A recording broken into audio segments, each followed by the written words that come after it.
What's up, everyone? My name is Joe Laloon, and welcome to the Three Phase Podcast. Today, I'm joined by Angie Chek, a certified nutritionist, biologist, and CHEK Institute faculty member whose work also extends into shamanism and soul recovery. This episode matters because it goes beyond what you can measure. It gets into the parts of healing people feel but don't really understand. There's a moment where she says, are these people really shamans, or are they just chose that name because it sounded cool and then they're got a hold of psychedelic, blowing people out with a bunch of medicine and calling themselves a shaman? And wait until you hear how she explains soul loss and why someone can be doing everything right physically but still feel off. This one will challenge how you think about health. Now, let's dive into the episode. The Three Phase Podcast is starting now. All right, Angie Chek is a certified nutritionist, biologist, CHEK Institute faculty member, and a founder of Angie's World. Her work spans clinical nutrition and movement, and also shamanism, soul recovery, and the subtle energy practices like biogeometry. Today's conversation is about the parts of healing most people feel but rarely discuss. Angie, welcome to the Three Phase Podcast. Thank you. Glad to be here. So let's dive right in with a defining question. What is shamanism and what is it not?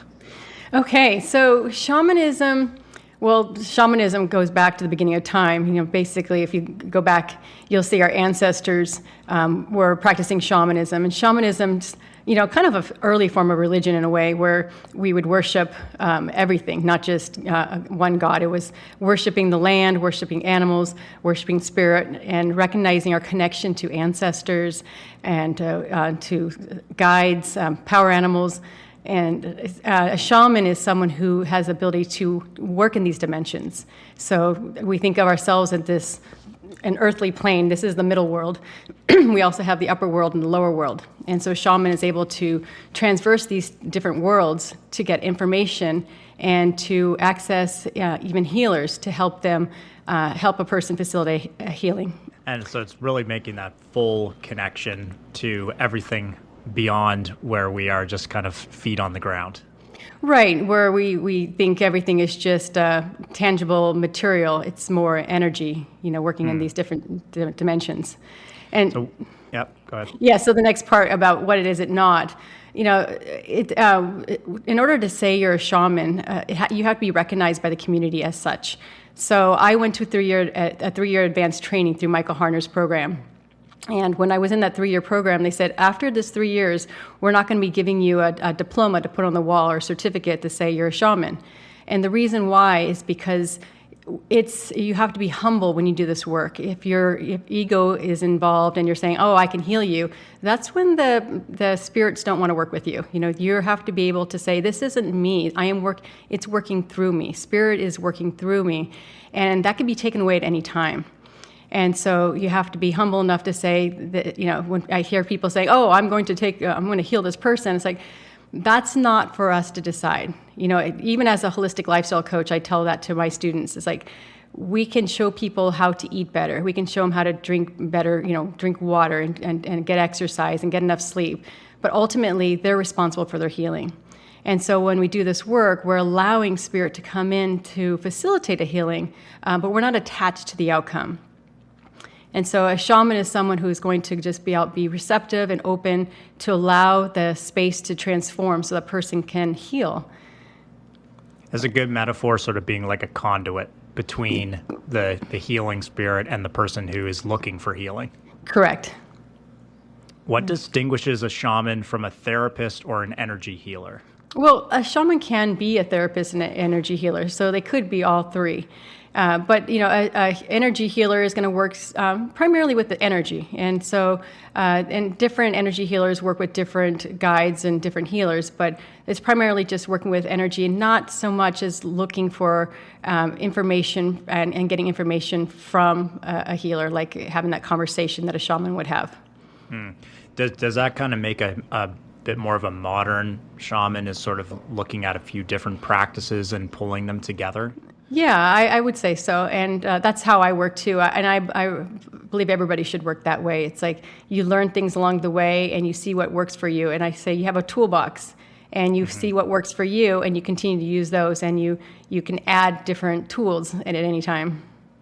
And especially coming from the CHEK Institute world, that's how you and I met. You taught my IMS1 in person a couple of years ago.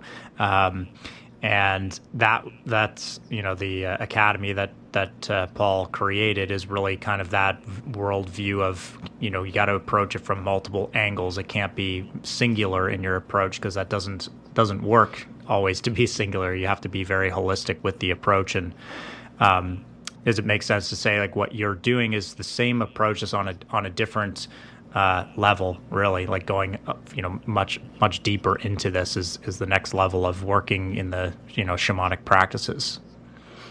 Yeah, correct. And so when we work with people, if you work with them at a materialistic view, you don't see very much healing. When people are at that materialistic view, they will be like, well, I'll just go cut this out. I'll just have a surgery. I'll just take this pill, and then I'm going to look better. But when you're working at a spiritual level, you're doing healing from the ground up. It's like actually from the top down. So you're working on the mental emotional phases as well to facilitate the healing. Before we get into Angie breaking down how healing actually happens beyond the physical level, just a quick word from our sponsors, Whoop. Whoop is something I use every day to track recovery, sleep, and overall strain. And what's interesting is it gives you a real-time look at what your body is actually doing, not what you think it's doing. Because like we're talking about here, there's always more going on beneath the surface. If you're training, working, or just trying to stay sharp day to day, having that level of awareness is a game changer. You can check the link in the show notes to get the first month and the device for free. All right, now let's get back to hearing from Angie about working beyond just the physical body. Is it a role that you step into, or is it something you carry all the time as a shaman? Yeah, I believe you carry it with you all the time. It's not, and it's something I can step into more, but it's always with me. So I get a sense when I need to use those skills, and so I'm always tapping into the environment and saying, okay, well, what is needed for this person to make a change? Mm-hmm. And coming from a background of fitness, then sort of wellness, then holistic wellness, and then into this the shamanic practices, does that feel like a pretty strong path for how you start to approach working with someone? So from like how you sort of got to the point you're at now, whereas like you started from a fitness and wellness perspective, and then adding in the holistic aspect through the CHEK Institute stuff, and then moving up yes, towards the shamanic stuff. Is that normally how you... Yes and no, because in my path, I'm actually writing a book, and it's been a very long process, and it's going on over 12 years now, but my book turned into 4 books, and I still haven't published it because I'm like, it keeps on evolving. But my story talks about how I had a lot of shamanic abilities as a child, but I was born in this very strict Catholic family, and it was kind of like poo-pooed, it was kind of like, no, we don't do that, or we don't say those things. And so I kind of took a back step, and I was like, okay, I'm going to go into biology and study science and medicine that way. And then eventually it came back full circle. So it can start anywhere. It doesn't mean you start from from a materialistic view and then work yourself up. It could be starting from that spiritual dimension and, seeing the results where you would never have to do like physical assessments like I have done. Was there any early moments that really stood out to you as, there might be something different going on here for me, and maybe something I could pay attention to or lean into more? In my personal life or with clients? Like moments where you thought like, okay, maybe I do need to be looking into, or I'm having these connections that are not what other people are experiencing, and I want to look into more of that. Yeah, the reason I got into shamanism was I was like on this road for traveling. I was like learning about things. I was into my biology degree, and then I graduated from UCR, and then I was like, well, let me look into nutrition, and I was looking into nutrition. Then it took me on a spin on energy medicine. And through those avenues, I just kind of was gravitate to books that kind of like, as you would say, fall in your lap. And one of the books that came into my lap was The Way of the Shaman by Michael Harner.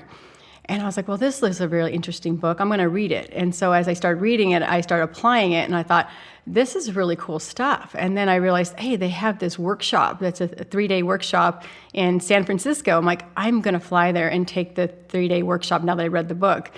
And in that workshop, that's when I realized, well, I'm onto something, because I had not, they told you prerequisite was to read the book. And there was 80 students in that class, and I know half of them probably didn't read the book because they were like, what? And they're like, did you read the book? And they're like, well, I bought it, I not only read the book, I studied it. And there's a bunch of exercises in that book. And I didn't just read through them. I actually stopped and actually applied and did the exercises and continued. So I had a real deep grounding into what I was going into. So that very first experience, they had a very good drummer, and a good drummer really helps when you're learning how to do this work. And we had this experience where we had to go down and to the lower world and find a power animal. And I remember it was just supposed to be a 15-minute thing where you go in, find a power animal, and you come back and say, oh, I saw this animal. And I had this full-blown experience, and it was like I was gone for 2 hours. Or more. It was just unbelievable.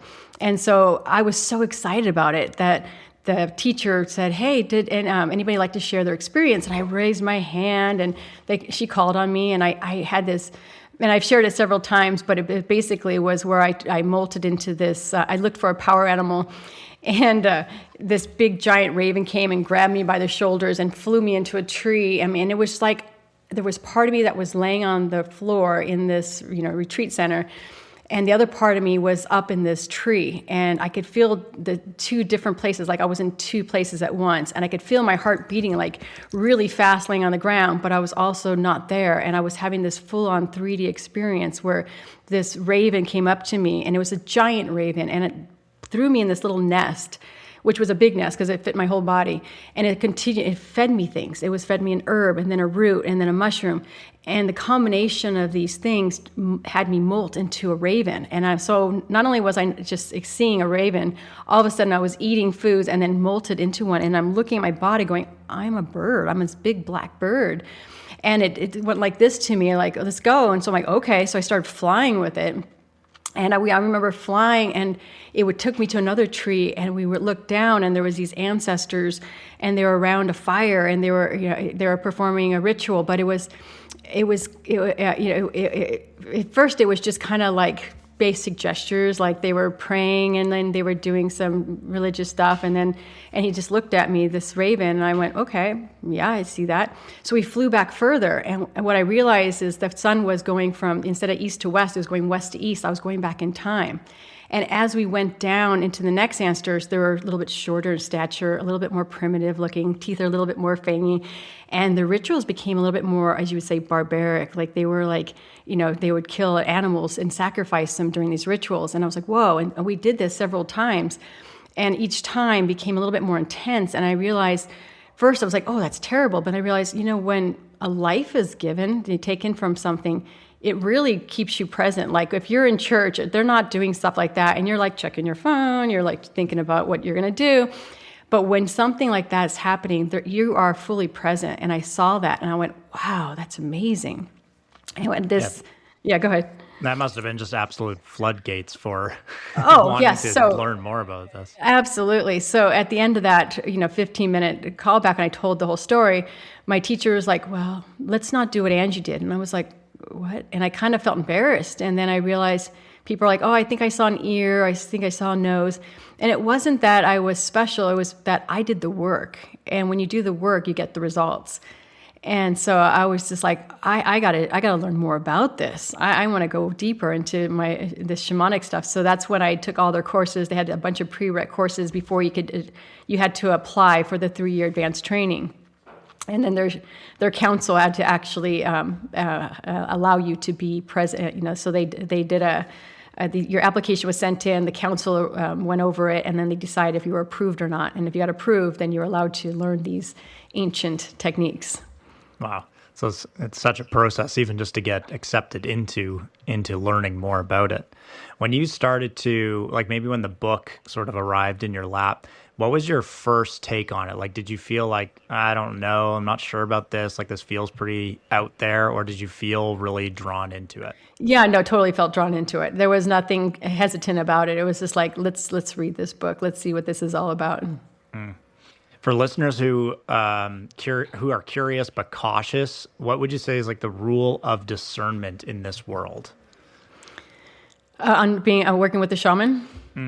Yeah, or just the sort of more spiritual journey or learning about yeah. Yeah, you have to, like I said, it has to feel right. If it feels off, then don't follow. Follow your heart, follow your gut feeling.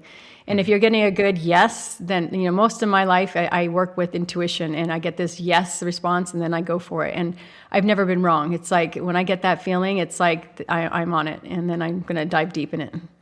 Yeah, even to like just jump and go to San Francisco to do that first workshop was probably a full body yes, and you wanted to go and do it. And if it wasn't, and you probably wouldn't have done that.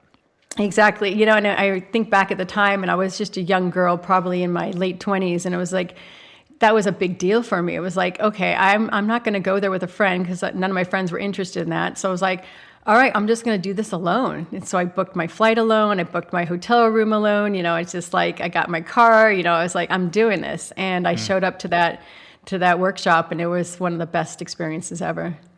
That's cool. It takes a lot of bravery, but maybe also a lot of clear direction to do that.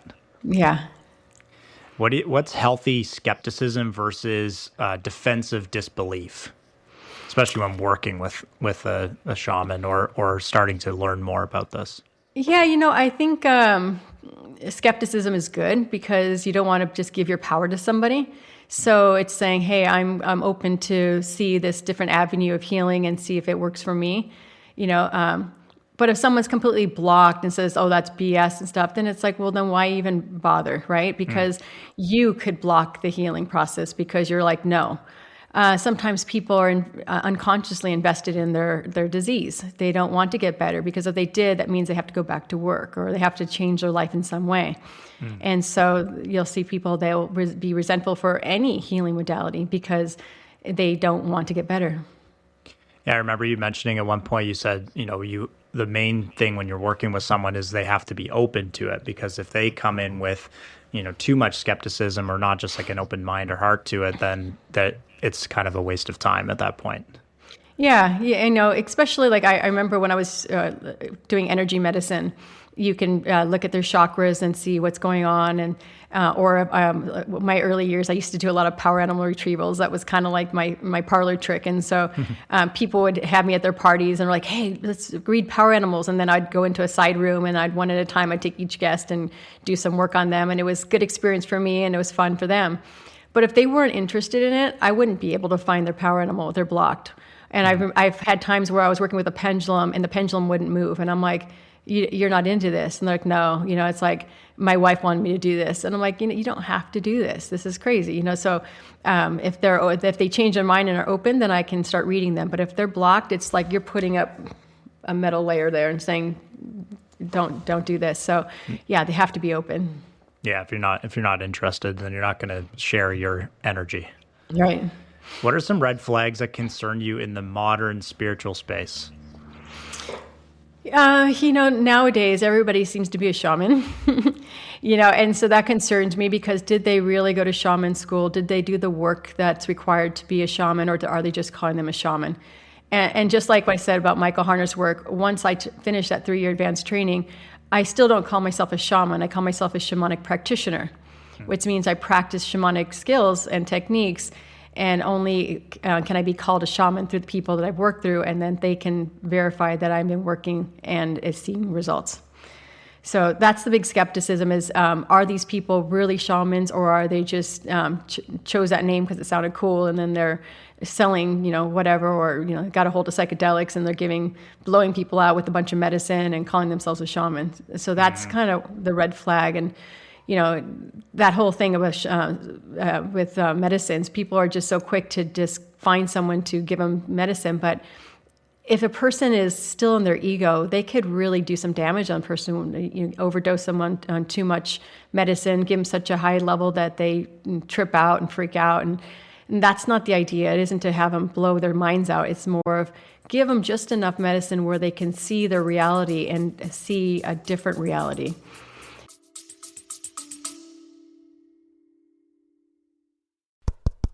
Hey, thanks for listening to the episode. Sorry to interrupt. Just wanted to remind you that you got discounts for Trainerize, Bioptimizers, Whoop, and ATP Labs in the show notes. Okay, back to the episode. Yeah, it's become such a big industry, really. This like travel healing. You go to South America and go do a ayahuasca retreat, and it's been talked about so much more in the last maybe 10 years. It's become very popular, but we'll definitely get more deep into this as we go into the conversation. But if people are not even reading the book before they go to the course, they're probably not in a good place to go and take a bunch of psychedelic, drugs and do a big ceremony when they haven't done any of the groundwork in the first place. Yeah, and I always tell people, hey, get your body right. If you're, we talk about like in HLC training, we say, if you're going to use your intuitive skills, it's kind of like having a satellite or on top of your house. And the satellite is only as good as two main things: its structure and what it's made out of. And so, as an analogy of your body is your antenna. This is your receiver. And so, if your posture is poor, that's your structure. And if you're eating crappy food, that's what you're made of. And so then you have poor posture and a poor diet, and so you have a bunch of fuzzy stuff in your body, and then you go do some drugs. Well, you're going to see nothing but fuzz, and it's going to seem scary to you, and you're going to think monsters are chasing you, and you're going to have a very bad experience. So clear up the channels, see clearly, and then that experience will be very different for you. Sorry for a quick pause here with something that ties in perfectly. This episode is brought to you by Bioptimizers Mass Symes. Angie just talked about the body being your antenna, and part of that is what you're made of. If you're eating a high-protein diet but not digesting it properly, you're not actually getting the benefits. Mass Symes help you break down and absorb those nutrients so your body can actually use them. Less bloating, better digestion, and better output from what you're putting in. I use it regularly, especially with bigger meals. You can head to bioptimizers.com and use the code 3phase10. All that information is in the show notes. All right, now let's get back to Angie talking about how the body actually receives and processes information. If someone says they're a healer, what's the one question you would ask them to test their depth? I don't know if I'm not one to sit there and go, oh, are you really healers test their depth? But again, I question when people call themselves healers, because sometimes people forget that it's not about taking people's pain away. So it's like people go to a chiropractor and they're like, oh, my back hurts, and they crack it, and they go back the next week and they get it cracked again and again and again. And now you just have someone who's helping you take that pain away, but you're not actually figuring out why your back keeps on getting out of balance. So you see what I'm saying So for calling yourself a healer, I don't really like that term. I'm not against people calling themselves that, but the reality is it's deeper than that. It's like I would say I'm a healing facilitator before I said I was a healer. Mm-hmm. Yeah, the title almost kind of lives in the ego a little bit too. It's like you said, like having that. Take your pain. Having that certification on the wall, and then calling yourself a healer, and then telling people you can fix them. Those are maybe 3 red flags. Absolutely. Yeah, and like we said earlier, it's like you want to be the conduit of guiding someone toward their healing, not providing the healing for them.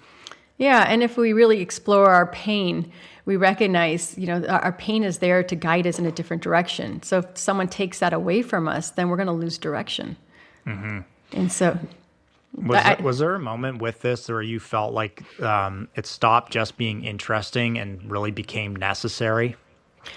Yeah, when I started doing the work and I saw significant changes in people, and I realized, wow, this is like years of therapy. It's like you can get to some groundbreaking things that might, like I said, sometimes people don't open up enough to tell people what their problem is. But if I can go in and help them see that problem, and then they can open up to that, it can change people. My sessions when people are finished with a session, they look at me like, wow, I feel different. And that's rewarding, because then it's like, okay, there was a shift in their psyche. There's a shift in their mind, so that they can now see a healing take place. Do you feel like that happens because you're kind of going directly to the root source of a lot of things? Oh, yes. Yeah, definitely. When someone is kind of working with you, or even when you are sort of working and gaining more knowledge around this, would you consider that you have to surrender something in order to be open and successful to it?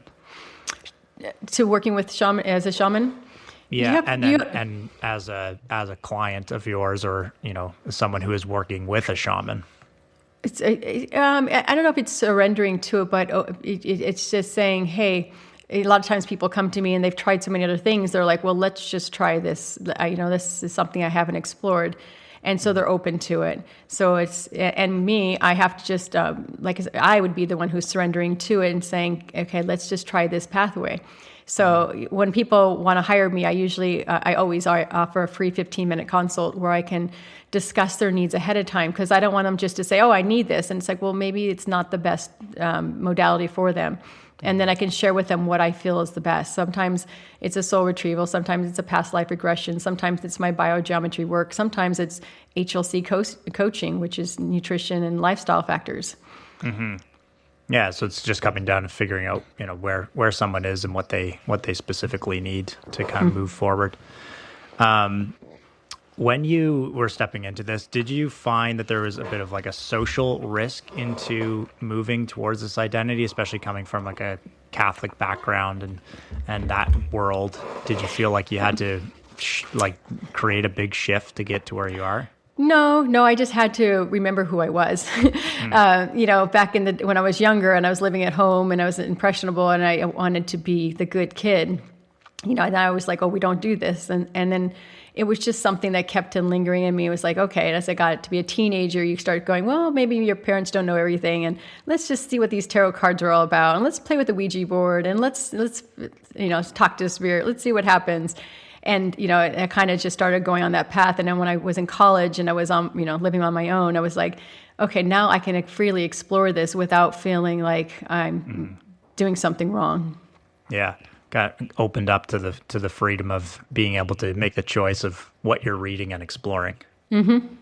So you mentioned in there a few big topics, but let's maybe just talk a bit more about the soul loss and soul regressions and kind of define what that is, because I'm sure those titles are very new. A lot of people maybe have not heard of that or are slightly aware of it, but they don't know much about it. So could you go through just sort of what that is and what it looks like?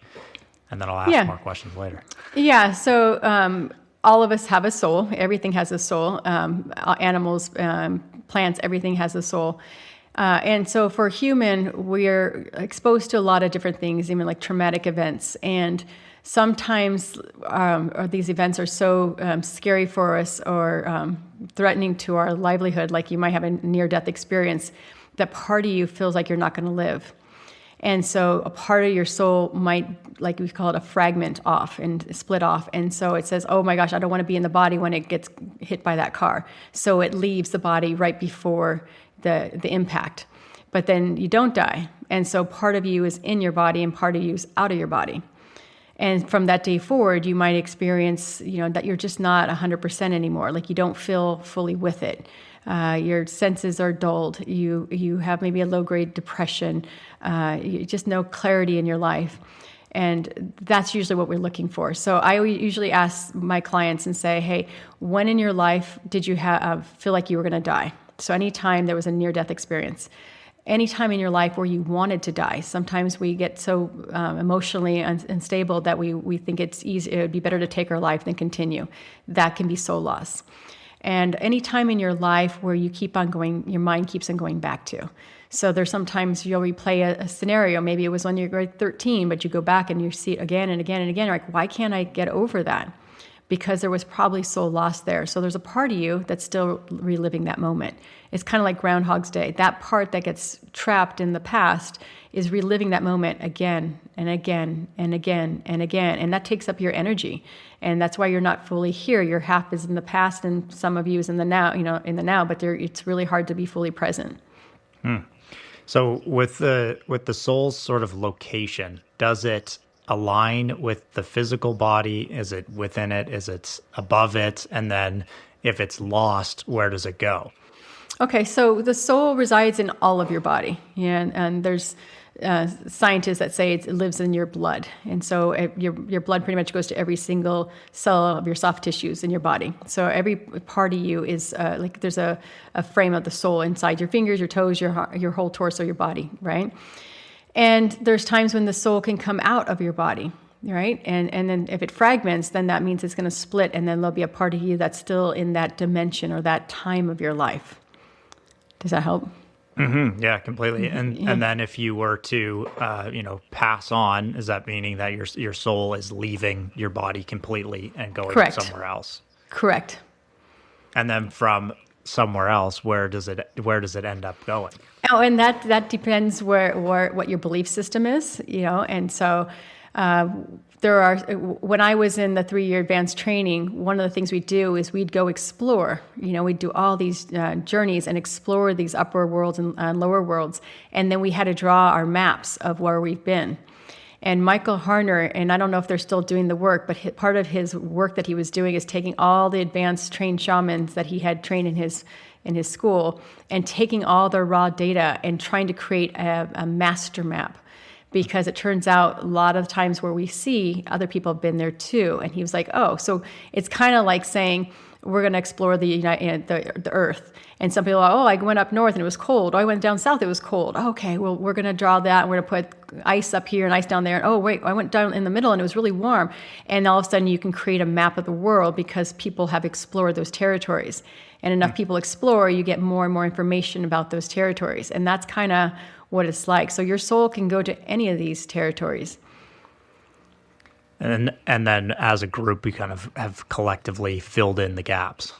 Right. And that's why I laugh, because sometimes people say, oh, did they have a near-death experience? And then they ask the person what it was like, and they're like, oh, that doesn't fit the parameter of a near-death experience, so that's not true. And I kind of chuckle about that because my analogy is kind of like this. So let's say you're born, an earthly experience, and you're born in Africa, right? And you're born, and someone says, well, tell me about your birth process. And they say, oh, well, I came out of my mom's womb, and it was so hot and sweaty, and I was naked, and, and I just had to stay naked because it was so, so hot. And then someone else says, well, I was born in Antarctica. And their experience is, oh, it was cold, and they had to cover me up and bundle me, and I was shivering. Well, those are two very real, valid experiences of being born. But if someone's only seen the African births, they'd be like, oh, you weren't born. That was something else. So you see that your experience in the afterlife is largely where you want to go, what you think you're going to see, and your intention is going to put you in those areas, and you'll have that experience when you die. So for you, when you start to go through maybe a soul retrieval or communication, what does that look like to get to that point? And sort of what is the process? Like, what is the process to get to that point? And then what is the communication like? Okay, yeah. So what I do with my client is I will get them into a grounded, meditative state. I have to get them very calm and open and receptive. And so it takes me a good 15, 20 minutes to get them to that level. So I have a series of guided meditations that I guide them through. And it's interesting because I'm working with my mom right now because she's a medical interpreter. And I've taken on this client from Mexico. So I have to have my mom speak because I'm not fluent in Spanish. And so she's like, oh, can you give me the script to do the soul retrieval? I said, I can't because there isn't a script. There's a knowledge of what needs to take place, but until I see my client where they're at, that script will change from client to client. So it's not just like everybody has the same script, just like your birth is not the same, your death is not the same. So there's a technique I use, but I have to monitor my client to see what's working, and then I can change it to get them where I need to be. And once they're in this state of they're open, then we go back and I say, let's go back to this time. And so they will give me a reference. So I have them write down a list for me, and I'll say, give me a list of times in your life where you had these near-death experiences or wished you died or whatever. And I said, don't give me all the details. We're not getting back into the story.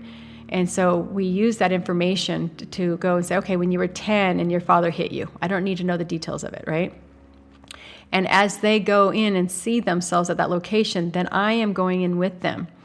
And then I'm using my intuition and my inner guidance to see what's happening.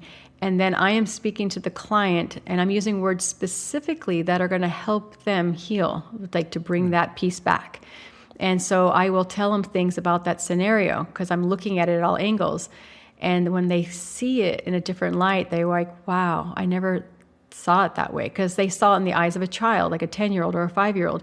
And when I can show them the bigger picture of what was going on around them, then they can change their story. And then we can ask that part of their soul that's lost what it needs to feel safe to come home. And then we bring that peace back. And so for you, is there sort of a direct communication with that, or it's through the person and they're kind of doing the work to bring it back? We're both doing the work. So they are working directly and I am assisting. And so I'm their assistant the entire time. And so I'm working on them, prompting them, guiding them, patience, and just holding the space for them until we can bring that peace back. Mm-hmm. If someone kind of thinks that they may be fragmented, what were some of the behavioral changes be? I mean, it's going to be individual, but are there some things that are fairly universal? Yeah, you'll have a lack of luster for life. You have no motivation or desire. You're stuck on the past. You can't move forward. You can't see past the past. Often their senses, they may not notice it right away, but after the session, they usually do notice how much it was, but their senses get diminished. So food doesn't taste as good. Their vision starts to get blurry. So they might need to notice their vision has been bad since that incident. Hearing loss, inability to feel. A lot of times people tell me, I just can't feel anything. I don't have any emotion. And that's a clear sign, because so many people are numb. And so they've been numb since that event. And so that's a clue. Feeling awkward in your body, like a sense that you're not 100% in your body. So you're clumsy, klutzy, you're not coordinated. They're not fully in their body, so they're not standing up with good posture. They're kind of soggy in their skin as a way. Those are clues. And then just not able to heal. So what happens is, if you have a lot of energy in your past, there's not enough energy for your present, which means when something happens, your vitality is lower. And so they are like, hey, I've got this injury, it just doesn't go away. I can't heal it no matter what I do. I'm eating right, exercising right, sleeping, whatever they need to do to heal, but it's just not healing. And that's an energy leak. And that's usually caused by something like a soul loss. And is it usually too, like if you sort of went the Western medical route of doing a bunch of assessments, you'd kind of come up with no answers really of like why you'd have fuzzy vision or some hearing loss or lack of taste? There wouldn't be any medical test you could do to like really pinpoint the cause of that? Correct. Yeah. And it's kind of like they would just say, oh, it's genetic, or it's just, getting older. They would just coin it as old age or whatever. Yeah. Right. But that's what they would say. And is that usually when people come to you, is when they've kind of gone through those traditional routes of testing and trying to narrow things down, or like they can't solve an injury or something like that? That's typically when you start working with somebody? Usually. And it depends. Some people are more open and they see me sooner than later, or they're like, I don't want to do the medical route and I'm going to see you first. But so all walks of life, sometimes it's after they've exhausted the medical field and they're like, I don't know where else to turn. And for that fragmentation, does it always have to be with that near-death experience, or could it be just a very traumatic experience too? Any traumatic experience where you didn't want to be in your body. So someone was raped, they wouldn't want to be in their body, they would have soul loss at that moment. So anytime you got beat as a child, you didn't want to be in your body, there's a part of you that left because you didn't want to feel the beatings anymore. Is fragmentation always, is it always possible to repair? Yes, but there has to be willing to. So when we do the work, I tell people take this seriously because your soul's gonna talk to you about what it needs to feel safe. And sometimes the requests seem silly, and they're like, "Oh, whatever. Like, I need you to ride your bike again." It could be something like, "Don't be afraid. They got in a bicycle accident. There, like, you have to go have fun and ride your bike." And they go, and then after 2-3 weeks, I'm like, "Have you been riding your bike?" No. I said, you don't want to wait. You wanted to jump on this right away and start riding that bike again, because that part of you says, "Well, this was my one request, and you're not honoring it." And it's harder to get that soul back the second time, because it's like, well, I should have honored that request, and now that part of you is like, you're not doing the work, so I'm not coming back. And so it is possible to make it harder for that piece to come back again. Mm-hmm. What does the communication normally feel like or sound like? To the client or to me? To the soul, sorry. Like the person. So the communication when I'm talking to the soul? Yeah, or like for that example of like, you need to go ride your bike again. Is that, that communication from the soul requesting you to go do that thing to help with the healing process? So usually a person will hear that, or they will see it. Depends on the auditory. Some people are visual. They see something. They might hear something, or they might sense something. They'll be like, I have this sense that I need to do this, and that's where it's coming from. So they either sense it, see it, or hear it is usually what happens. Mm-hmm. And is that maybe for a lot of people who aren't listening is sort of an intuit, like they feel like it's intuition or a gut feeling, or that's kind of what they chalk it up to. Yeah, and when you're in that relaxed meditative state, you're open and you're like, yeah, I'm getting that I need to do that, and you're like, that's what you need to do. Mm-hmm. Mm-hmm. And so if someone is not open and there's a fragmentation, or what happens to, like, when the soul is not wanting to come fully back into the body and it does get fragmented? Is that sort of where they may go look for another being to attach to? And this is now kind of getting into like where a soul may move. Well, yeah. Well, that is possible. I always say everything is possible, because sometimes when I first started doing this kind of work, I'm like, oh, that's not how it works. And then a client will lead me to realize, oh, it can happen that way. So now, after years of doing these things, I always say anything is possible. Anything and anything is possible. So could that part of you leave and go somewhere else? Yes. Could it go into another person? Yes. But what's even scarier is, because there's soul loss in you, there's a pocket, like a hole in your field, where another entity can also attach to you. And then we see entity possession. Can you go into that a little bit more? Yeah. So anytime you're not fully in your body, you don't fully love yourself. And many people these days don't love themselves or can't say they love themselves. That creates soul loss. Anytime you reject any part of your body, I don't like my tummy, I don't like my thighs, I don't like my butt, whatever part of you don't like, that creates a void that your soul retracts. So it may not actually be lost, but just retracts from that body part. And now it leaves it open for something else. And so people who get entities are usually people who have a lot of hate for themselves, or dislike or disapproval for themselves. And so another thing goes, hey, look, there's this opening here. I'm just going to go ahead and fill this little space up, and I'm going to start now asking for what I want out of life. And so a person gets an entity, and next thing you know, they're drinking or smoking or doing something they never did before. And that's the personality of the other soul that's coming in.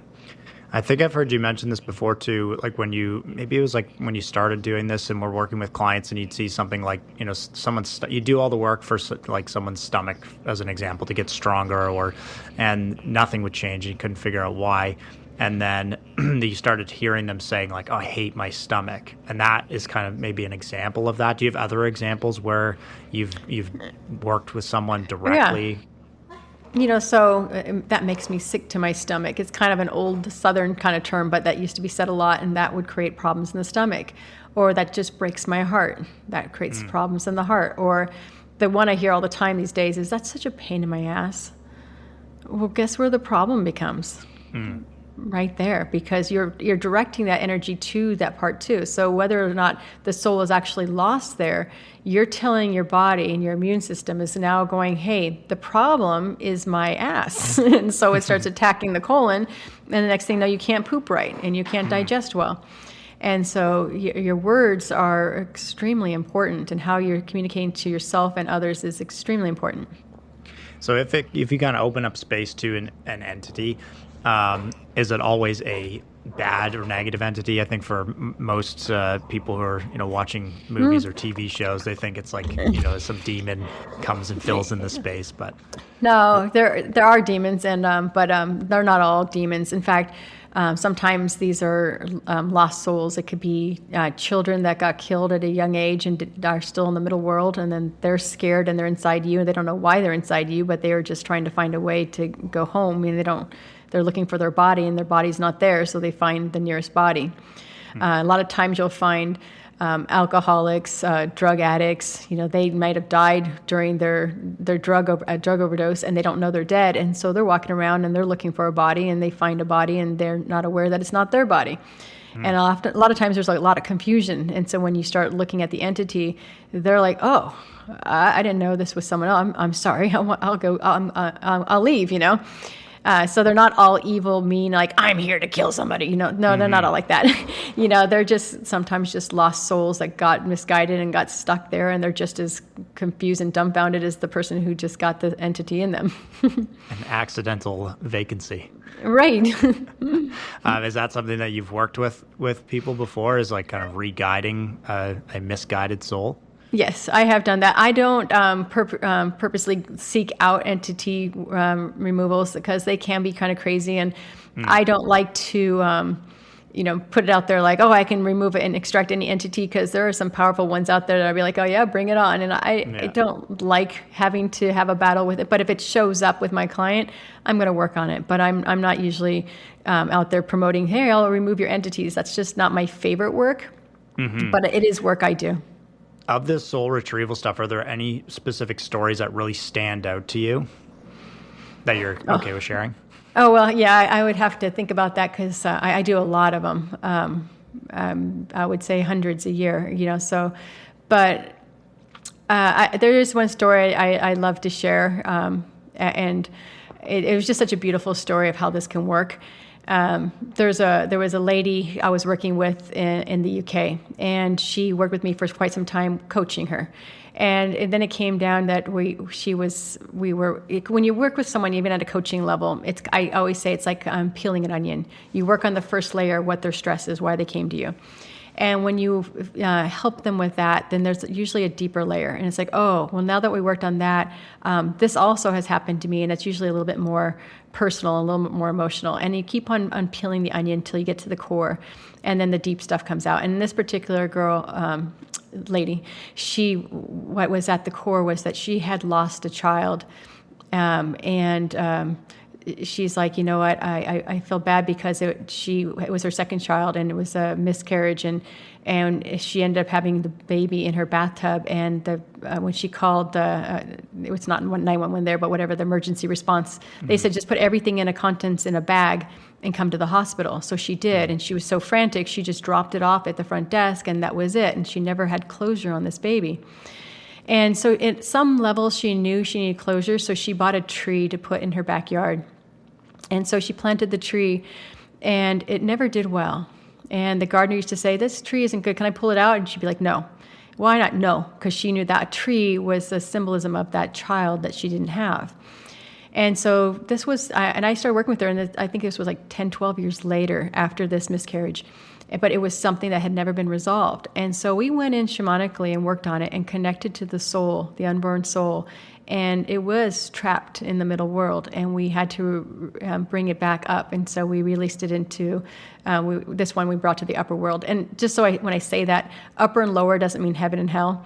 Upper world is more like has spiritual context, because it has a lot of angels and guides there. But the lower world has power animals and guides as well. So and it's more lush and vegetative, and the other one's more, I feel like it's more white and sterile, but they're both places. So it doesn't matter where you release a child as long as it's released from this middle plane. So she decided to release it to the upper world, to some ancestors that had passed on. And so we had this amazing experience, and she really felt like she finally put the child to rest.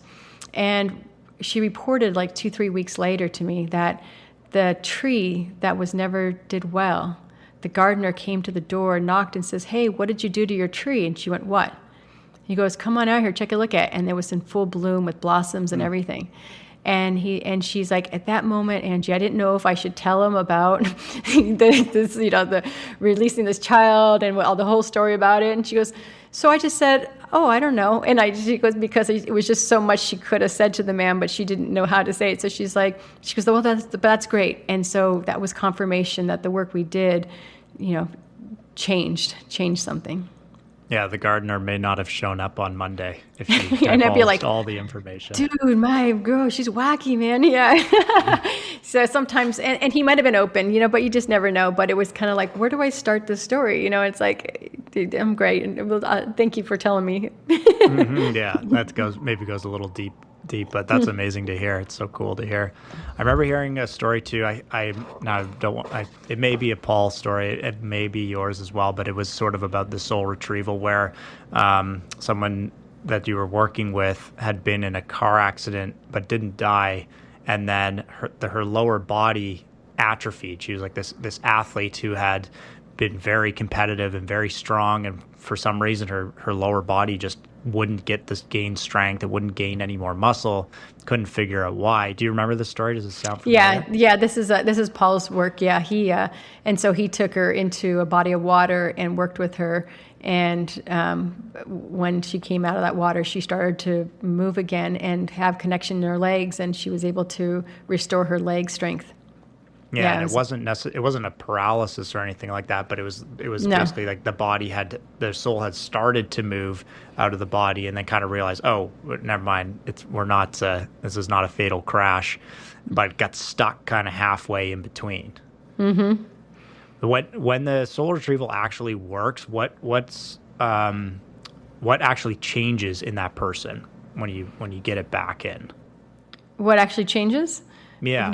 Well, it depends on the person and where it's at and what's the problem. But the change you'll see that the common ailment that they had will disappear. Mm-hmm. Those aches and pains or whatever illness, because remember, disease is dis-ease. So that dis-ease is gone. And so the person starts restoring back into full vitality. And so that can show up in any different way. Can you go into a little bit of past lives? So where you maybe have further ancestral type of conversations with the soul to figure out if that is the thing that's leading to a current So when I do past life regressions, I'm always with the intention, I tell them, go to a life that's going to help you in this lifetime, because you might have had hundreds of lives, and so it's not all of them are going to be meaningful for this lifetime. But maybe there was something that happened in life that's going to help you with why you can't move forward in this life. And with that intention, then they will see lives, and we will find some commonality, usually some theme. Like I had one guy, he was incredibly good-looking guy, but he had problems with women, and he was just uncomfortable, quirky, fearful, all sorts of things. He's like, I don't know why, it doesn't make any sense, and he goes, I can see I'm a good-looking guy, but I just can't communicate to the opposite sex. There's something deep inside me, and I know it's something, not normal.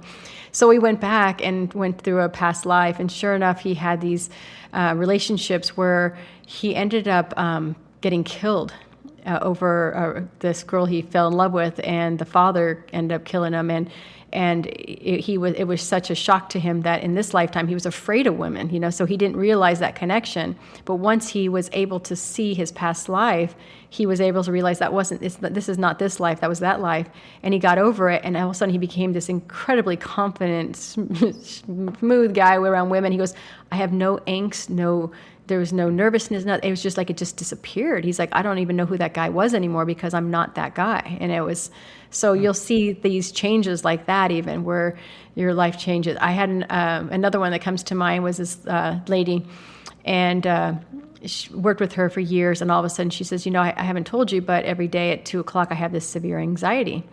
I'm like, what? And she goes, yeah, that's why I work from home, because at that time I can't be around people, I can't answer the phones, I can't do anything, so I have to take a break, and then it passes, and it sometimes lasts 20, 30 minutes, and then I can go back to work. But it's like clockwork, and she saw therapists and counselors and all sorts of stuff, and nothing was helping her. Anxiety medicines, nothing. It was just this deep anxiety, and then it'd go away. And so we did a past life, and it turned out she was an Air Force pilot in the military and got shot down at 2:00 in the afternoon.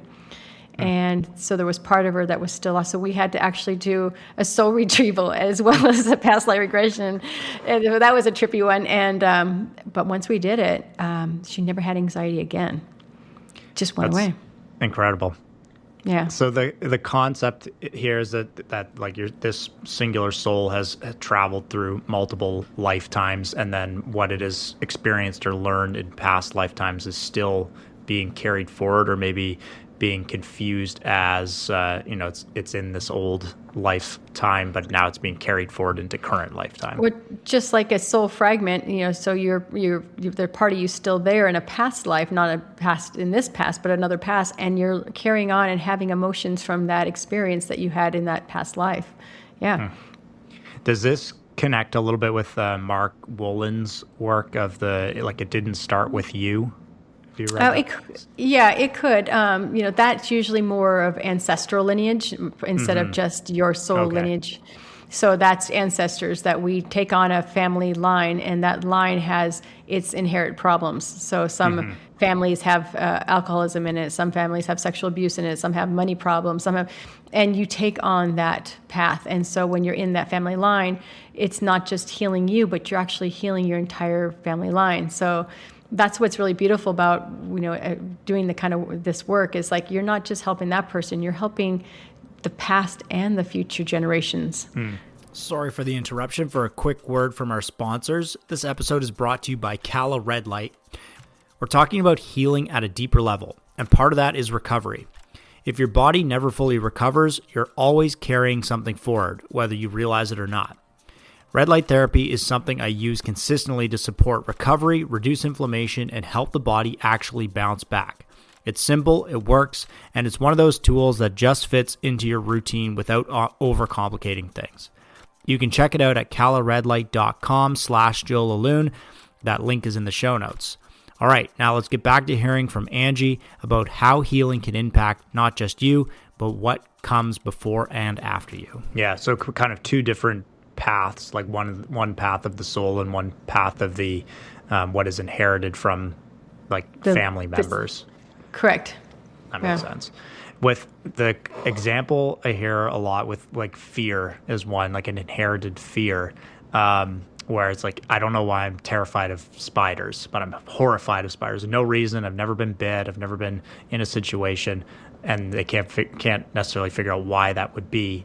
So I've heard the example of, it could be an inherited thing from an ancestor, but could it also be a soul from a past life did get bit by a spider and almost died? Or 100%. So yeah, some people were, maybe put in a prison and they were eaten to death by mice, and now they're scared to death of mice because that was how they died in that previous lifetime.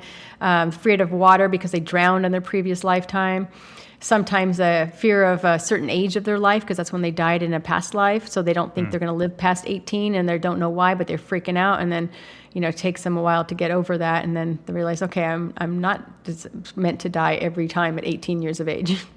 Yeah, interesting. That's so fascinating. I've actually not a personal example, but someone I'm very close with was really scared of 21. He couldn't narrow down why he had this fear of turning 21. But an example like that, maybe in a past life, he got sick in his 20s and died on his 21st birthday or something like that. Or went out drinking on his 21st birthday, and or it depends on how old he was, because sometimes we didn't have those age restrictions like we do now. But yeah, could have been something like that. Got in a car wreck or something, and it's like that was I don't want to die, and so if I turn 21, I'm going to die again, and yeah. Mm-hmm. Is it a very similar process to go like that you described earlier with soul retrieval, where it is going into past life regression? Yes. Yeah. So all of it I do is like a guided meditation, because I have to get them into this state of able to see. And you can't do that when you're in your high alpha, states. You have to be able to get into these deep theta states where you can, see outside of yourself and see what was going on. Yeah. In terms of responsibility in these types of situations, I kind of go back to the earlier question about, when someone is claiming to be a healer. For you, I'm trying to think about how to frame this, is, when you're taking someone through that, obviously you're very responsible and you're not going to misguide someone, but is it possible that someone be misguided in a work like this? I think anything is possible, yeah, especially if people are not trained. I mean, they could say something, I always caution people when you go to these, like a shaman or anybody who has a special intuitive gifts, and they start telling you that you have to pay them more and more and more money to get, this didn't come back, you have to pay me thousands of dollars. Like I one time went to this psychic when I was younger. I was, curious how other people worked. So I remember there was this really famous psychic tarot card reader in the city that I was living in. And I thought, I'll just go check her out what she does, because I was curious of how she worked. And so I went in, and it was a really cool experience, actually. She put me in this little tiny room, and she was like, hold on one second, I'll be right back. And I waited and waited and waited. It must have been 10, 12 minutes. But what I realized she was doing is she had cleared the room. And when I showed up, I was in it, breathing it. So all she had to do is read the energy in the room. And so all of a sudden she was telling all sorts about me, and it was true. But then all of a sudden she goes, I see that there was this little entity that's stuck, like I think she said on my left shoulder or something, and it's preventing you from doing this work and blah, blah, blah. And for $5,000, she was going to make a bathtub for me full of crystals and special gems, and it was going to fix this problem and extract this thing. And I said, how long have I had this? And she's like, you've had it all your life. I said, I've been pretty successful all my life, so if it's causing a problem, I don't know about it, but I don't think it's worth removing because I'm doing really well. It might be helping. You might be helping, yeah. So, but she was like confused, like I wouldn't want to just remove this, and I'm like, I'm sorry, like I don't feel that there's a problem here, but she was thinking it would, fear tactic, it would scare me, and I had to quickly open up my credit card and give her $5,000, and I'm like, yeah, no, that's not going to happen here. Thank you very much. Have a nice day. But so I was really bummed, because you could see she was very tapped in, yet she was, using fear as a lure to get her people to spend large amounts of money to work on this. And so that's just, I don't, I charge a lot for my sessions, but I don't sit there and go, I have to have them go back and back and back. No, I am confident in my one session that you don't have to keep on coming back. If you want to come back and explore other avenues, why, great. But I think that's shady when you hear these people, fear-mongering people, large sums of money to see me and continue to see me, because otherwise your soul is going to have some bad thing happen to it. Yeah, especially for something that people aren't super knowledgeable about or haven't spent time, reading or exploring, and they maybe don't know. They probably don't know what works and what doesn't work, so they're just going to take the advice of someone. So that's definitely a malpractice or maluse of a really high skill. Right. Speaking of that energy in the room, sort of the trick she was pulling there of clearing the room out for yourself, working in biogeometry and paying attention to different environments. When you walk into a space, what are you paying attention to that most people aren't? I'm paying attention to the unsubtle reality, so I pay attention. So when I work, I'm always looking around, like you'll see me looking outside my window, and I'm looking at the sky and everything, because I'm constantly receiving messages from the environment. There might be an animal coming to me. There might be, I might actually see a person, a deceased relative. So I'm working in that space where I'm feeling, intuiting, instead of just seeing with my eyes. When I'm in a person's space, does it make me feel good? What am I feeling? It's just kind of like Paul and I do an art mandala workshop every January. And one of the things we do is art interpretation, where we read people's art. Well, the first thing in art therapy is, how does the painting make you feel? And that's a gut response to say that's a reflection of the person who drew it. And so if you're feeling sad from looking at it, then that means there's an underlying sadness in that person. Or if you're feeling very happy, you can say that person's probably in a good space. But you can get a lot of information by feeling the environment versus looking at the environment.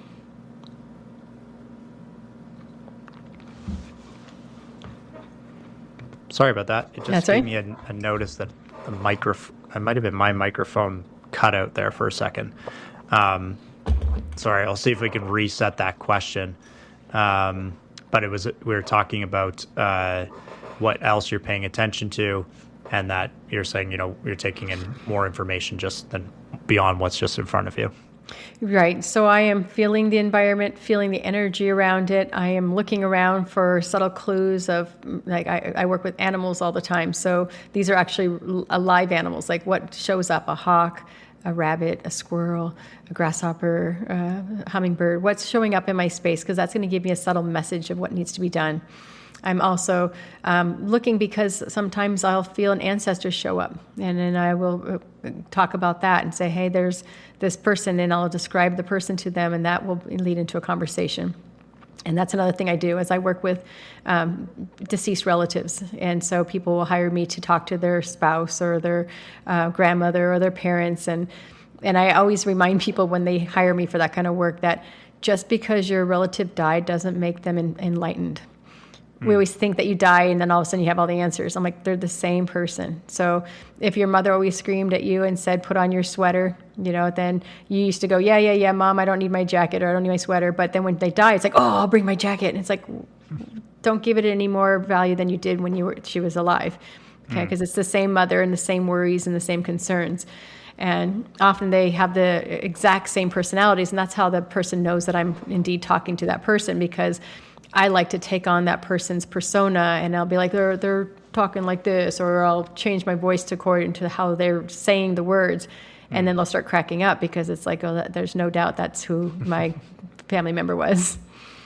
Yeah, it's not like they crossed over and got a whole download of enlightenment. Right. Yeah, that's fascinating.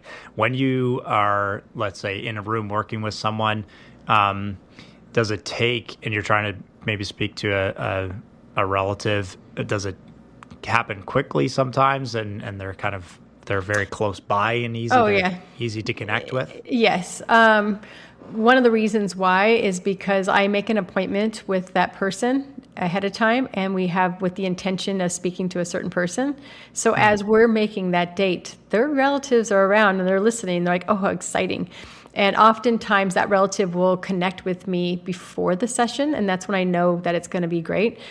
And so oftentimes right when I get on the call, I'll be like, okay, does your relative have red hair? Does your relative have glasses?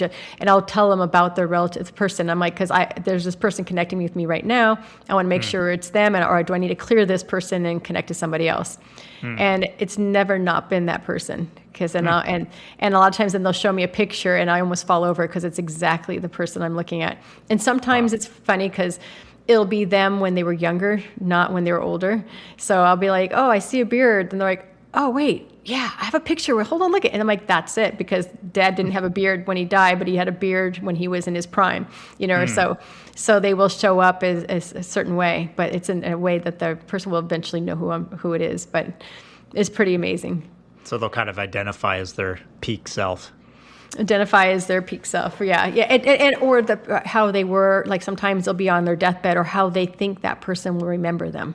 That's what that it is. It's so that because they want to make sure that person remembers them the way. So it's usually how they saw that person. Right. So they can show up recognizable. Right. So like if it was your father, you probably wouldn't see him when he was 10 because you wouldn't recognize your dad at 10, but you would recognize him when he's in his 30s.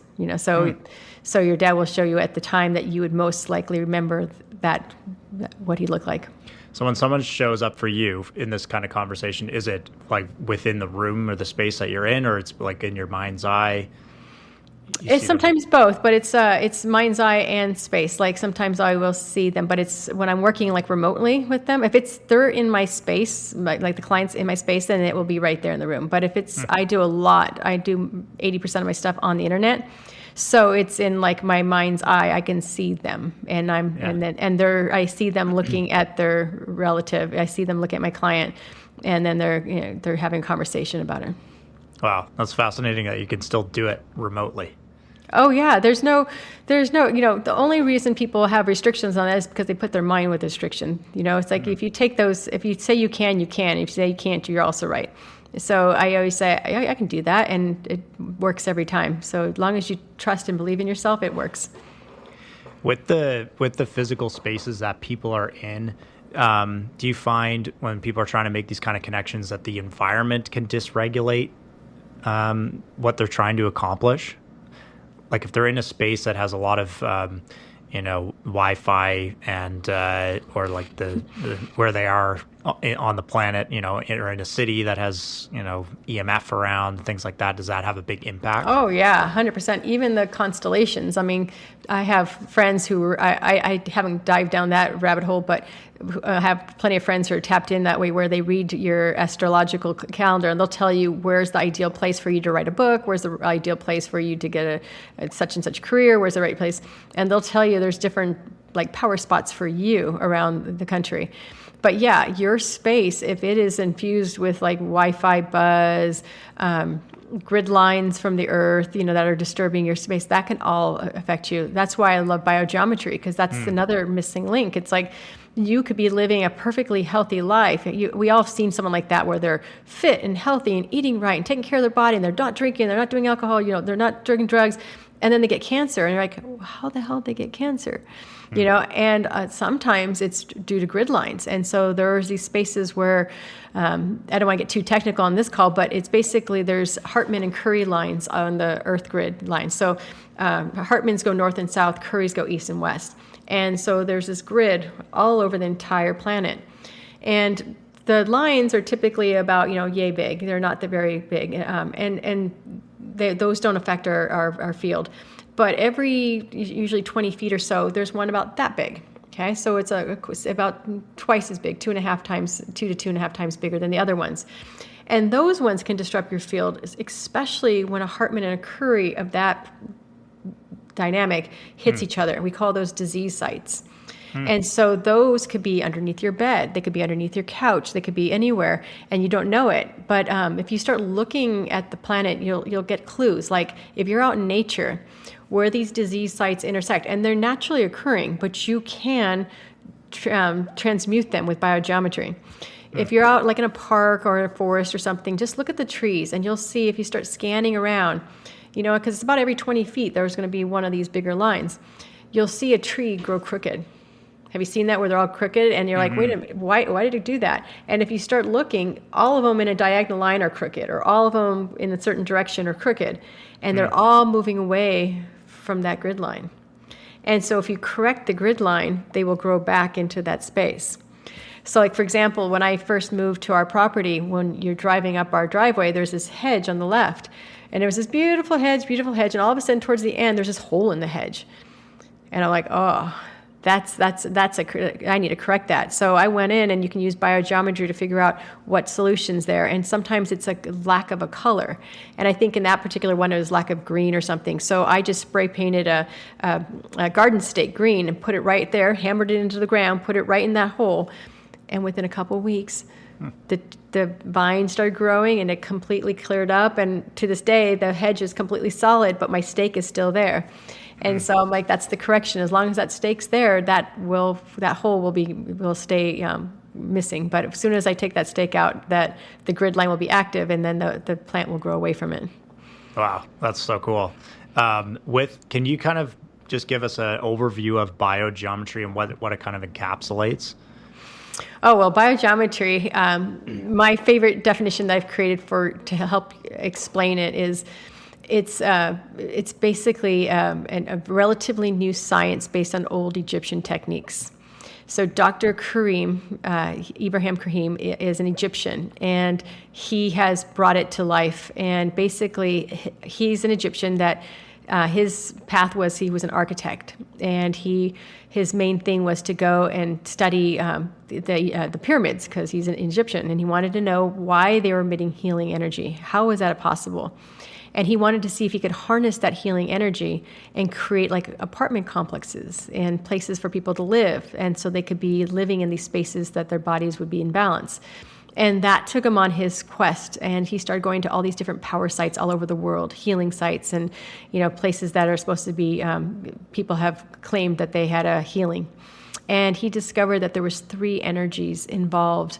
There are 3 lights that come in, so 3 colors, and those 3 are the higher harmonics of gold, the higher harmonics of ultraviolet. So think about gold like the halos you see like in temples and stuff and in churches. We all know that there's something about the spiritual quest about gold as a healing color. And then when we see higher harmonics of ultraviolet, that's like when you're looking at the horizon at the sunrise or sunset. And they say that's the time you can sun gaze, because when you look at the sun at that time, it doesn't affect your eyes in a bad way. But if you look at it 12 o'clock in the afternoon, you fry your retinas, right? And so there is some healing property happening at those times. Okay, and then there's one called horizontal negative green. And these 3 colors come together, and that creates a healing site. So he's able to use biogeometry. He's created these symbols and the energy that will harness that. And so you can put these symbols around your house so that you can, in a way, mimic like a healing site. It's not officially a healing site because if you remove the symbols, they don't work. It's not your land, but you create that space. And so you can transmute negative energy. And so his claim to fame, I believe, was, I want to say, I don't remember what year it is, so I'm not going to slaughter this, but basically in Switzerland, they had the first 5G tower, and they started causing all sorts of stress on the people. They did it in this little Hamburg, Switzerland, and everybody started having, not everybody, but majority of the people are having tinnitus, there's a ringing in the ears, headaches, aches and pains, and then they found that people were starting to get, cancer rates were starting to rise. And so the government called up Dr. Karim and says, hey, can you, we know you have this ability to transmute energy. Can you fix these towers? And Dr. Karim's answer was, well, if you know what's the problem, why don't you just get rid of the 5G towers? And they're like, not so easy, not so easy. So he said, yeah, of course I can. So he went out there and he created he created a Hamburg emitter, a specialized emitter that he pointed at these 5G towers to transmute the energy coming from them. And as soon as he transmuted it, the people who had sensitivity, all of a sudden, like instantly their ears stopped ringing. They're like, my ears aren't ringing. People's headaches went away. Cancer started to come down. And they're like, and so of course that made it on the news and stuff. And then everybody was just like knocking it. And they're like, oh, placebo effect. And so Dr. Karim was like, well, then, I'll start working on animals because there's no placebo effect on animals. So he started showing cattle that was getting leukemia, and he started applying his solutions to the barns and to the farm area. And sure enough, the animals were getting better. And so that you can't make that stuff up. He started working on chickens and things like that. So that's when people realized, okay, there is some validity to this because clearly the animals were sick and now they're better. Chickens were needing antibiotics, and after 5 years, they still didn't need antibiotics. And commercial chickens are usually so sick they can't live within a year without antibiotics because they die. And here are these commercial chickens living 5 years now, and it's like, what the hell did he do? It's like, how is that possible? So biogeometry is that ability to connect and work with subtle energy. So he has created these specialized pendulums that detect imbalances. And so I'm an associate practitioner of environmental solutions. And so I can go into someone's house and detect imbalanced energy, and I can correct it with the solutions that he's created. And so I go around the house, put a bunch of solutions around, and then the house now feels really good everywhere. And so if there was a disease site, it's gone. And so everybody is healthier in the house. What do some of the solutions look like? One of them that is available for the general public is called a home kit. And so if people are interested, they can actually contact me. We are the West Coast retailer for biogeometry. It's a little cube. In fact, I can get it for you if you want to see. Sure. Yeah. We'll describe it for anyone who's just listening. We'll give it a good description. Okay, good. Yeah, let me just. So this here is is a biogeometry cube, and Paul's is wet because he puts it in water to magnify it. You don't have to put it in water, but it's an extra thing you can do to it. But this is something that's available to the general public. And as I put it in front of my camera, you see those little dots. So it's just like a cube. It's I would say it was like an inch and a half. Yeah, on all sides and all sort sides. of crystal or glass looking. And then when you kind of see in the middle, it almost is like floating dots almost in the middle. Right. And so those dots are actually biosignatures. So each one is an encrypted signature. And what it does, it infiltrates the entire house, and it corrects imbalances in your home. So powerful technology.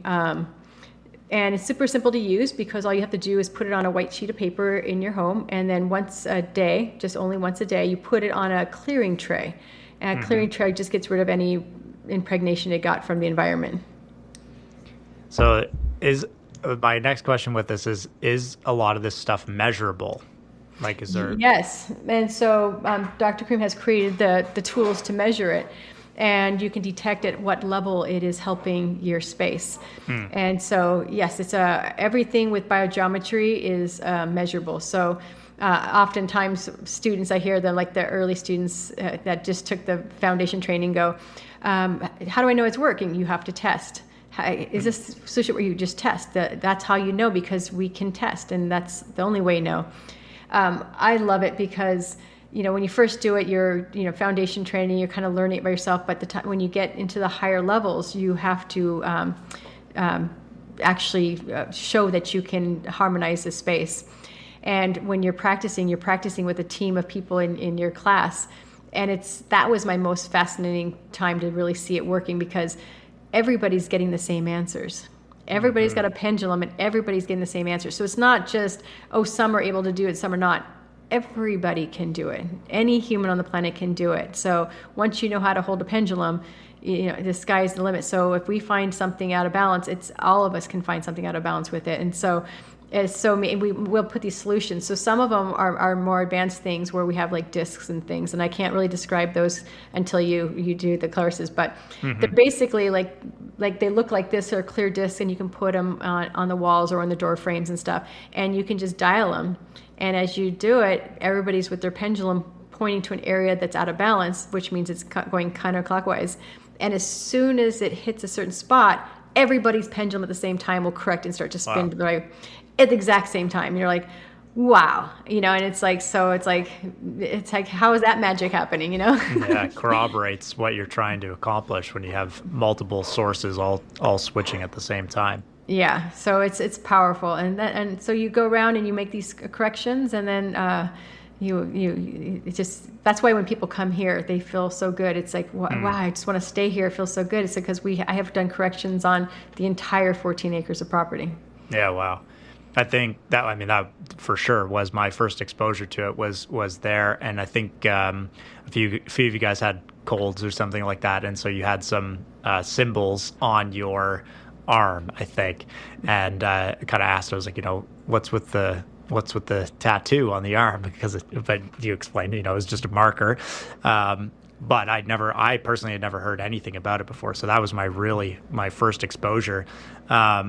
So can you just explain maybe some of the symbols that are used and I'll Yes. So if anybody's interested, Dr. Cream has a book called The Biosignatures, and you can buy it on Amazon. It's a great book. We also sell it, so if you want to place an order and get the cube and the book at the same time, awesome.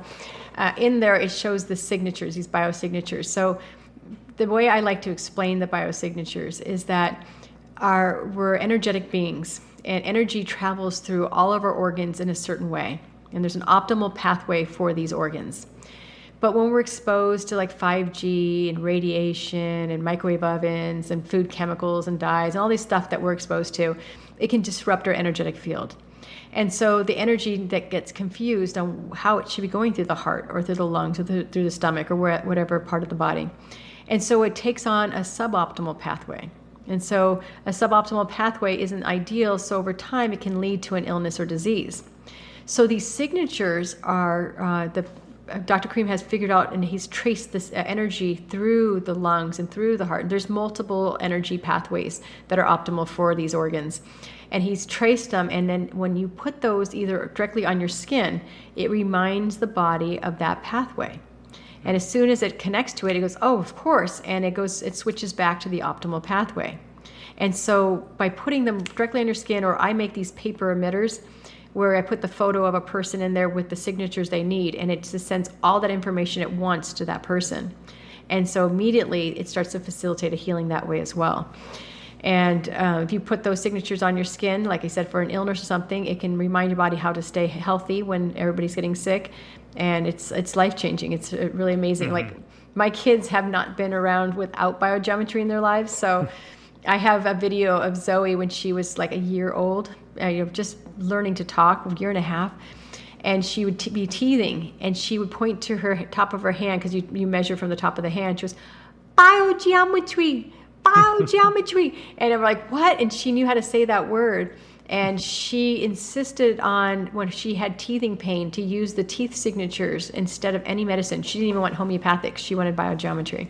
Wow. And she knew it worked, and that's all she wanted. She'd be like, biogeometry. And so my kids have been in it all their life. So even at dinner, you can test with biogeometry if the food is right for you. So it kind of takes the guesswork out of it, because sometimes you're like, oh, should I be eating this? Well, biogeometry is like, it's either yes or no, right? And it's going to tell you. And if it says yes, you eat it. If it says no, you find something else to eat. So my kids sometimes at the dinner table will be like, I don't want to eat my green beans or something. And so I'm like, huh. And in the past, like as parents, we'd be like, eat your vegetables. You're just acting up, right? Mm-hmm. But now I'm like, well, maybe the kids are not just acting up. Maybe they know something I don't. So I will test them. And sure enough, sometimes those vegetables aren't the right ones for them. But we always have 3 vegetables at dinner time. Mm-hmm. So if one of them isn't right for them, I'm like, okay, you're going to double up on one of the others. And they're fine with that. But I'm like, huh. Who knew that kids aren't always making stuff up or just creating? They know their bodies, and they're saying this isn't the right food for me right now. And so, yeah. And their intuition when they're young is not spot on. Right. It's not. It's like unfiltered. It's amazing. It's like they don't have all these judgments and stuff. And in fact, there's a book, and as you'll see if you buy the book, it has like this different. It's like sometimes they'll have like a stomach ache or something, and I'm like, oh, which stomach signature do they need?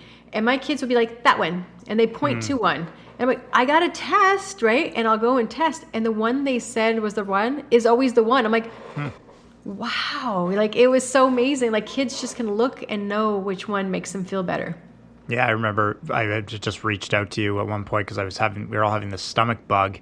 And I asked you, what's the signature for the stomach? I'm going to just try it and just see if it's like, a little bit of extra to kind of get us over this lingering thing. And, we put it on everyone. It's hard to tell, but it seemed like, it did clear things up, and it probably didn't linger as long as it would have. The other one that was kind of cool, and we were there, I think you're doing it with some of the animals, like you guys have chickens and pigs and stuff like that, and one of them was quite sick or not delivering eggs, maybe is what it was. Yeah. Well, I use it for my animals all the time. In fact, I'm writing a book on that too, because it works so amazing on animals. And like I said, there's no placebo effect. It's like they either get better or they don't. And so I've used it for my first experience with my animals was when I adopted this old pig, and he was 12 years old at the time. He was severely arthritic. His hair was falling out, poor skin, couldn't walk. He'd walk on his haunches right here, and so he had sores, like scars, like it was like they were just like it almost looked like a big giant scar because his hair wouldn't grow there because he was walking this way. And something told me I needed this pig. So I said, well, intuitively I'm supposed to get this pig, but it's the ugliest pig I've ever seen in my life. And so I said, okay, I'll adopt this pig. And I started working with him, and I said, well, he's got arthritis. So I used all my skills, right? So I used my biogeometry to create an emitter for him and see what he needed. So he had arthritis, so I gave him an arthritis signature, and any other problems he had, skin signatures, that sort of thing. And I used also my nutrition background. So I was like, okay, I know that wheat is really bad for people with arthritis. So I took him off he was eating this store-bought pig food, and it was mostly wheat, corn, and soy. And I'm like, well, we're going to take him off of wheat, corn, and soy because those are just, commodities that are usually poorly grown and not very nutritious. And so I took him off those, and I went to an all-vegetable diet. So it's expensive, but it's worth it, right? Because I wanted to see the results. And so all good vegetables and his biogeometry emitter. And, every day he starts getting a little better and better and better. And he starts walking after a couple months. His coat starts coming in shiny, and he looks like a whole different pig. And it wasn't to the day till I had the hoof trimmer come over. So when I adopted this pig, they said, okay, every 6 months he needs his hooves trimmed. So here's the number to call this girl. I'm like, okay, cool. So I call her up after 6 months, and this lady shows up in my house, and her jaw drops, and she's like, this isn't the same pig. And I looked at her, and she goes, I know it's the same pig because I worked on him for years since he was a baby, but this is not the same. She goes, last time I saw him, he was on his deathbed. He couldn't even move. And he's running around my farm, and his coat's all shiny and everything. And she was just like, I don't know what this is, but she was so, because she knew what she saw, and she saw the pig in front of her. And she's like, can you work on my favorite horse? Well, of course I can. So I worked on her horse, and she had an old horse that she just loved, and he had a bad leg. And she was like, we've tried everything, therapy and supplements and all these things, and nothing really would work. So she's like, could you make an emitter for him? And the very first day I made it, she was in her kitchen, and her ranch hands came in and says, what did you do now to your horse? Because this is the first time he's running around. She goes, what? And he was outside running around. And she's like, no. And she was like, and she was so grateful for the work that I did on her horse that the next time she came over, she didn't even charge me to do the hooves. And she actually did my pigs that next time, and all my goats, and I have 10 goats. And I'm like, no, you can't do that. She goes, you don't understand. I am so grateful for what happened with my horse. And Wow. so I'm like, sweet. So I've worked on horses. I've worked on chickens. I had a fun story about my chicken who had Merrick's disease, which I didn't know. When I first, very new farmer to chickens, and my very first batch of chickens, they got Merrick's disease. And not all of them got it, but one did. And I didn't know. And I was like, oh, it's got a bad leg. Well, I'll just use biogeometry. And I thought, well, it needs some leg signatures, but why does it need brain and lung and heart signatures? I'm like, well, whatever, I'll just give it, these signatures. And the chicken never got, the leg never improved, but it never got worse. And it was hobbling around with this weird bad leg. And it was that way for months and months, 4 or 5 months or so. And then we decided to go on a vacation, and you have to have this emitter on. And every week you're supposed to recharge it. And if you don't, it stops to work. We were gone for 2 weeks on an RV vacation. And I didn't bring the chicken one because I just kind of forgot about it. I was on vacation. When I came back, I had 2 bad legs. I'm like, what? And so I finally called the vet, and he goes, this is unbelievable, but this chicken's had Merrick's disease, and Merrick's disease, they usually die within a week or two. And the fact that it's lived 6 months, and so the biogeometry was holding the disease at bay, but when I stopped using it, it started to take over. And so we ended up having to cull that chicken, but nobody could believe that chicken lived that much longer with that disease. Wow. What does the emitter look like? And they're kind of specific for each need? Yeah. Yes. Well, the emitters are generalized. They have these L66 symbols on them that Dr. Kareem's created in the corners, so they kind of look like wings on the sides. And then inside, they have these little mandalas in there that make them bilocators, which means they can work from my office anywhere in the world. And then in the center is a picture, and around the picture are the biosignatures that you have to determine which ones they need. And so that's what it looks like. So it's a piece of paper, and photo paper. I print them, and I use Dr. Kareem's actual signatures. So when it prints out, it's the actual ones that he has drawn. And so it's not me, because we were taught in school to draw them ourselves, which you can. But I'm like, well, why would I draw them when I know I can use like computer to just copy and paste the exact ones, and that's what I do. And so I make it a PDF file, and I send it to my clients, and they just put it in their office space or somewhere in their house, and it starts to work. And so for the horse, was it just sort of in the stable with it? It doesn't have to be. It was in her house because they're biological. I work with people all over the world. Like I have clients that are in Hawaii, Canada, Sweden, UK, it doesn't matter, but it still works because it's an open air space. So long as it's not in a drawer or a closed cabinet, it's going to work. So you can make one for yourself. You can be going to work and you don't have to take it to work with you. As long as it's on your office space at home or wherever you're at home, it's somewhere in your house, it's going to work on you remotely. The horse and the pig are good examples for people who maybe feel like the horse or the pig, that you can turn things around with, some better food and, better water and, the right combination of things that you need for yourself. Yeah, absolutely. Good examples to see. With just kind of like going a little bit back into the Egyptian looking into the symbols that are what we consider hieroglyphics, is there any connection with the symbols of biogeometry and hieroglyphics? Oh, yeah, absolutely. There's a correlation. And there's also, we also work with a thing called a human archetype ruler, where, when you look in you see those pictures of the person standing sideways and their feet are one way. That's actually something you can use as a diagnostic tool to see what chakras are out of balance in a person. And once you find out where it's out of balance, you can correct the imbalances using the Har ruler, which is, it's got the picture of that on it, and you would put the signatures on that Har with that person's picture, and you can correct imbalances that way too. So biogeometry has a lot of tricks up its sleeve. It works on the human body, it works on environmental areas. It's super cool. It's fun because it's such an open science, you can apply it to so many other ways. So when you become a student, they have monthly calls where students share what they're using biogeometry on, so we can all learn from each other. Just last month, it was great because they are showing, which we learn in the foundation, but how you can harness the energy of stars and pull that energy into your space. So when they're coming on the horizon, using biogeometry to take that healing energy from a planet or a star and put it on an object on your property to transmit the energy of that star or planet. Yeah, that's fascinating. Like looking into like Graham Hancock's work with all these ancient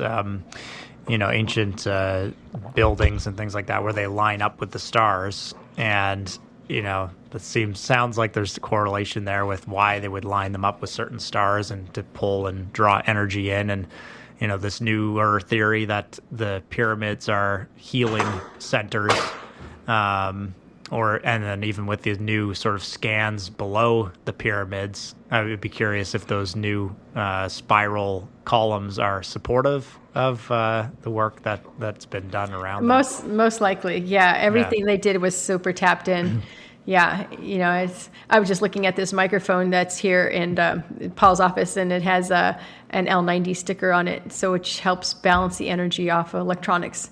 And so when you're using it, you're not getting buzzed up by a microphone, so. Yeah. Yeah, it's going to be, ideally, a lot of this information gets more widespread. There's been a ton more conversation around frequencies, which is also, fascinating as a tie-in to some of this too. Just a little shift gears. How has this work changed your relationship with death? Yeah, I never really had the same relationship with death that most people have. Like a lot of people are afraid of death and fear the unknown, but I've never really had that. And all it has done is solidify my understanding of what death is. And so I'm even more comfortable with death and realizing it's not actually physical. It's a physical death, but not a spiritual death. Your soul lives on forever. And that's why I'm blessed with the work I've done, because I've seen it. Like I said, if there was no afterlife, then how could I be speaking to these relatives? And one of my books is called Death and Dying. It's my volume 3 book. I think it's probably going to be one of my best books because people are so in love with the understanding about death and, or fascinated. I wouldn't say it's in love. It's more of I want to know. And it's all my stories about when I realized I could speak to dead people and deceased people. And it happened when I was with my ex-husband, and he had a lot of elderly relatives. And when they were on their deathbed, I started seeing their relatives come into the room. And that's when I knew they were going to die. It's like they don't show up until they're getting close. And I didn't know any of these relatives, but when they showed up, I'd explain them to my ex-husband, and he'd be like, "Oh, that's the brother, or that's the wife, or that's this person, that's this person." And so I'm like, wow. So that was super exciting to me because I would see him, and he knew who I was describing. And I'm like, okay, well, obviously there's something afterwards. And when people die, often if you pay attention, they will, even if they're in the most excruciating pain, when that moment they start to cross over, their eyes light up, and you see this a moment of ecstatic joy and happiness on them, like it's like, and then they're gone, and it's like, what did they see? You know, it's so cool. And then you realize, okay, there's obviously something else, you know, and so my work has just allowed me to see those things and be confident that there's something else. So I don't have the fears that a lot of people do about what's going to happen. Mm-hmm. When people confront death or mortality, or they work with you and they have these conversations with relatives or past lives, they tend to live differently after that kind of experience? When they have these, yeah, absolutely. You know, how can you not? You know, because most of the time it's like, oh gosh, I had these ideas of what life is, and then I see it in a whole different light. And now when I see what death is, I can appreciate that too. Yeah. And yeah, exactly. How could you not be if you have a direct experience like that? Yeah. Do you think the modern Western culture is spiritually underdeveloped or simply disconnected from language to describe these experiences? You know, I think it's not that they're underdeveloped. It's just that we have never had a language to explain these experiences. So it's like we're just now learning how to speak about these things. And I think, you know, especially like when I was a kid, it's like it was poo-pooed. It was woo-woo. You don't talk about this. It's this hush-hush that, you know, that you're not supposed to talk about those weird things. And now everybody's like, wait a minute, I really want to know more about these things. And so I think that we're slow on the draw, but now we're like, hey, I realize there's some validity to this. I think we were so into the materialistic world that we were just focusing on that. And now it's like, okay, been there, done that. How much more materialism can we have? And then we realize there's got to be something else besides just accumulation of things. And now we're diving deeper into this. And now we're seeing this rise of spirituality happening and people developing a language of explaining what's happening and so they can share their experiences and not be afraid to share them. Mm-hmm. Would you consider it both a loss of tradition and an evolution happening at the same time? Well, there was, definitely loss of tradition. That's, if we would have kept up with our heritage, we would have never been so confused. But it's kind of like it's the normal trend, trajectory where people, it's like when you leave your house, your parents don't know anything, so you're going to ignore everything your parents said and you're going to do your own way. And then later you realize, okay, some of those things your parents did wasn't so bad, right? But that's kind of, we had to grow up. We were like an infantile, we know how to live better than our relatives. We're going to live a whole different way. And then over time, it's like, well, maybe there was some truth to that. Or maybe we should have not just thrown all those ideas away. And so I think we're coming back to those ideas. And sadly, some of that stuff has been lost, but it's never fully lost because you can always just talk to them and ask them, even when they're dead. Yeah, if you can tune in and communicate with them. 100%. What are we mistaking for progress? What are we mistaking for progress? I think all this AI and all this technology, that's the progress I see is being mistaken. It's like that's not really progress because, there's research coming out now that the more people use AI, the dumber they're becoming because they can't write their own papers. They can't be creative to write a message. They can't come up with their own design on something because they can just go, AI, do it for me. And ultimately, they're losing the ability to think. And so that's what's being lost is our ability to think when we're just relying on, AI or, machines to tell us what to do. Yeah, you will definitely be able to weigh in on this, but, are people using ChatGPT as an example to guide them spiritually? Yeah, I've seen that, and it's wild. But it's like, and there is some information that's going to give you that's valid, but AI has never had a spiritual experience. It can only take on the compilation of information that's been given to it from the internet, but it's never ever done that. So it's just a theory of what is possible. Yeah. No, which kind of goes to, when you're working with someone, even if it's just in fitness, like ideally you want the person to have gone through those experiences or at least understand and carry themselves that way, which is part of the CHEK Institute is like you only teach what you know or have experienced. But similar with this, with what you do, you wouldn't, you can clarify this, but I'm assuming you wouldn't want to work with someone who also hasn't gone through these processes of understanding the way, ChatGPT has not gone through these processes of understanding.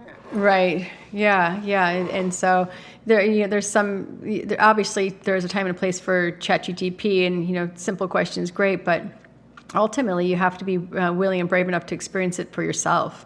And not just trust in what this, it's like I don't use ChatGPT very often, but I just recently started using it just for fun.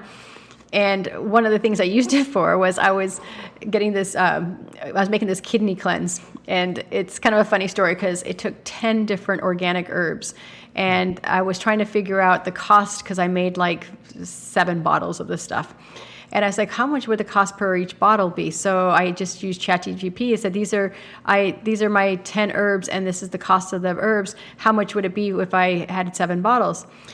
But I didn't say these are the 10 herbs. I said, these are the herbs. And I gave the list of the herbs and the prices I paid for them. And it goes, well, yeah, if you, these 11 herbs and you divide it. And I'm like, but there's only 10 herbs. He goes, yeah, right. And it said, yeah, right. And I'm like, but you just said 11 herbs. Like it couldn't even do the simple math. And I'm like, oh my God. And we're having this thing build our airplanes and make our navigation for us. And it was like, it couldn't even count the 10 herbs I wrote. It was saying 11. And then when I questioned it, it said, yeah, right. And I'm like, but you didn't. I was like, okay, there was some serious limitations, but that one kind of freaked me out. I'm like, if you can't get basic math, that's because it doesn't have 10 fingers and 10 toes to count on. Right? But so that was scary. Yeah, that is scary, and for sure, it definitely will, tends to stunt a lot of what we think of progression because it's probably not giving us all the best information all the time, or having these hallucinations, or all this new stuff that we're learning about the misses that it comes up with. A few shorter answers, and then we'll wrap up because we've taken lots of your time today on a very interesting topic. What's one illusion modern wellness culture is trapped in? Modern illusion that our culture is trapped in? Well, besides AI, I don't know if it's an illusion, but it's the illusion that we'd be better as cyborgs, the illusion that we can perfect the human body. It's like our human bodies have been around for billions and billions of years, and yet we're thinking that we can put these chips in us and make us better. It's like someone just a good friend of mine sent me a link of Bill Gates' new company, and he's now putting computer chips in computer technology in the mRNA into plants. And he's creating these plants, he's calling it that they're now going to be able to progress better into the future. I'm like, plants have never had a problem with their evolution. It's like, why are we now thinking that we need to make them better? Like, oh, they're going to be smarter, and and the website talks about being able to absorb more moisture from the soil, and they're going to be able to do all these things and keep away predators, and I was just like, but it was like, God, it's like Bill Gates is playing God now, and it's like, and that's the part I was like, that we're going down a really rabbit hole that's just like silly to recognize that we're so perfect there already, and if we don't feel perfect, it's because our lifestyle factors and the choices we're making are making us feel unperfect, and so getting back to the basics of what it is to be in a human body. It's like people don't want to sleep. They don't want to take time to eat. They don't want to take time to poop. They don't want to take time to, exercise. And it's like, but then they don't feel good. So it's like, well, obviously something's wrong with my body. They're trying to cut it out or replace it with a bionic part and keep on going through their day. And I'm like, why don't we just really remember what it's like to be human and go back to those roots, and we'll see that a lot of our problems will go away. We're poisoning the soil, we're poisoning our animals, we're poisoning our bodies, and then we're wondering why we're all sick. And now we're desperate to create something else. It's kind of like, I think that's why people want to go to the moon. It's like, okay, well, we've destroyed planet Earth. What next planet can we go to destroy? Because this one's all screwed up. It's like, why don't we just take care of what we already have? And that's what I feel is a problem right now. It's like it's lost so much connection, and there's so much beauty in being out in nature. And that's why I love my 14 acres, and I'm out communing with my animals and talking to spirits and talking to the wildlife and communicating with my plants, and all that has been lost, and people don't do that anymore. And it's like we're a bunch of takers. It's just like, I want that, to eat it. We don't ask the plant permission. We don't ask the animal permission. We just eat as much as we want, gulp as much as we want, break things down, burn it down, and keep on moving. It's like, when do we realize that we're part of this equation? It's really become a runaway train of consumption. Yeah. And for you, like, do you feel you kind of said this, but do you feel at your best in nature and sort of being connected to it, and probably feel disconnected when you're in a space that doesn't have those things? 100%. And it's like, Dr. Karim talks about this a lot, that, if you're wanting to be around BG3 energy, he goes, all animals have BG3 energy. So pet your dog, and you'll realize that you feel better after doing so. So cats, dogs, all animals. So in the morning, I wake up and I get up early, and I actually do my usually spinning or weight training, and then my yoga, and then I go feed the farm before 6:15. And at 6:15, I'm milking my goats. And sometimes I'm like, oh, I'm tired. I've been up since 4. All I have to do is, I'm milking my goat, is just put my head down and touch the side of the belly of my goat. And it just does something to me. And I realize it's not just the animal giving me BG3, but I'm also giving something to the animal. And so not taking out that part of the equation, that we are symbiotic. And so when I'm done milking, I feel so amazing. And I milk every single day. And I've been doing this for 3-4 years now, and I love it, and it's just like, because it's my way to be, it's my excuse to be outside. If I didn't have animals, I would not be out at 6:15 outside in my backyard, just wouldn't. But because I have animals, I'm out there, and it's like, there's nothing more amazing than that, connecting to my animals, my chickens, my pigs, and just feeling their energy and being out there. That's just magical. You can tell you're passionate about it. Yeah, I love it. And I make so many fun things too with them now. It's like, I've started a whole side business because of my passion for my goats. It's like, I first started making cheese, and then I make soaps, and now I make cheesecakes. I make ice cream. Nice. It's amazing. I make this thing called cajeta, which is like a dulce de leche cream sauce from the milk. So it's just so much fun, of all the things you can do with your animals, and why not? Yeah, and I've had the cheese, and I have a bar of soap here, and both are amazing. Thank you. What's one book that really shaped you deeply? And the part 2 of this is, what book can people pick up to start to learn more about all the stuff we talked about today, or at least one of the things that we talked about today? Well, gosh, I have one book. Oh boy, I don't know. The one that comes to mind that really is a great book, if you haven't read it, is The Biology of Belief. What's his name? Not Joe Dispenza, Bruce Lipton. That's a really great book. But there's so many good books I read, and the book that I know that everybody needs to read is probably How to Eat, Move, and Be Healthy by Paul Chek. So my husband's work, that one is a great read, because it's going to give you questionnaires that you can fill out and figure out where you're out of balance, and it's going to help you with that. So I highly recommend that. I love Biology of Belief because it talks about how important your mind is, and if your mind's not on board, then your body's not going to follow, and you really got to get that mind straight. You got to believe in yourself, you got to trust in it. And my favorite saying to my students is, if you think you can't, you're right. If you think you can, you're also right. And I say that all the time, because that's how true it is. It's like, as soon as you believe in something, that you're going to find that everything will line up in that order. So change your mind, change your life. And that's really important. But my favorite books too, Biosignatures, as we mentioned before.